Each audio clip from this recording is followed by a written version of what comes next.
हर साल भाद्रपद माह के कृष्ण पक्ष की तृतीया तिथि को कजरी तीज का पर्व मनाया जाता है, जो कि इस साल मंगलवार 12 अगस्त को है। कजरी तीज को बड़ी तीज या सातुड़ी तीज भी कहा जाता है।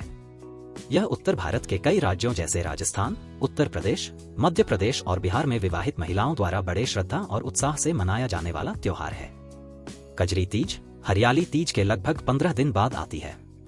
यह आमतौर पर रक्षाबंधन के 3 दिन बाद और जन्माष्टमी से 5 दिन पहले पड़ती है।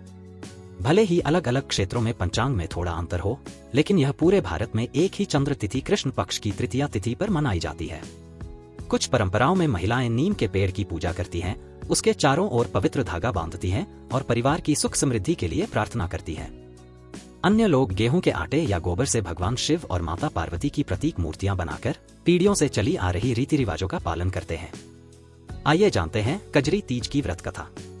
यहाँ पढ़िए संपूर्ण कजरी तीज व्रत कथा। कजरी तीज व्रत को लेकर कई कथाएं प्रचलित हैं, जिसमें गरीब ब्राह्मण और उसकी पत्नी की कथा काफी प्रचलित है। कथा के अनुसार ब्राह्मण अपनी पत्नी के साथ एक गांव में रहता था। भाद्रपद कृष्ण पक्ष के दिन कजरी तीज आई तो ब्राह्मणी ने ब्राह्मण के लिए कठिन व्रत रखा। उसने अपने पति से चने का सत्तू लाने को कहा, लेकिन ब्राह्मण के पास पैसे नहीं थे।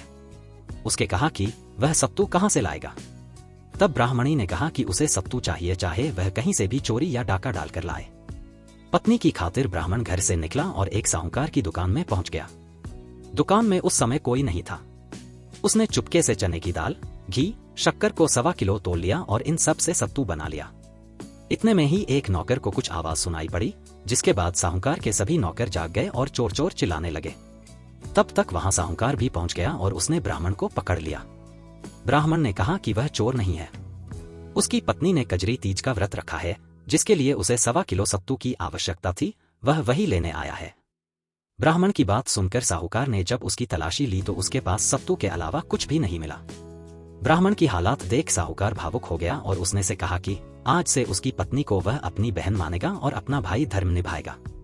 साहूकार ने ब्राह्मण को सत्तू के साथ ही गहने, रुपए, मेहंदी, लच्छा आदि कई सारी चीजें देकर सम्मान पूर्व दुकान से विदा किया। इधर चांद भी निकल आया और ब्राह्मणी सत्तू का इंतजार कर रही थी।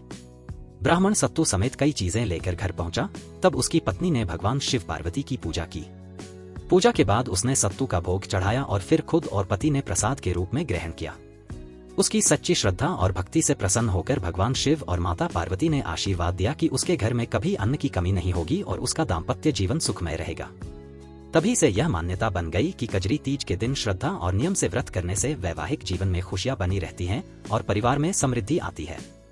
कजरी तीज केवल एक धार्मिक व्रत ही नहीं, बल्कि स्त्रियों के आपसी मेल मिलाप और पारंपरिक संस्कृति को जीवित रखने का अवसर भी है। इस दिन घरों और गलियों में लोकगीत, झूले और पारंपरिक पकवानों की रौनक रहती है। यह त्योहार पीढ़ियों से चली आ रही भक्ति, त्याग और प्रेम की अनोखी मिसाल है।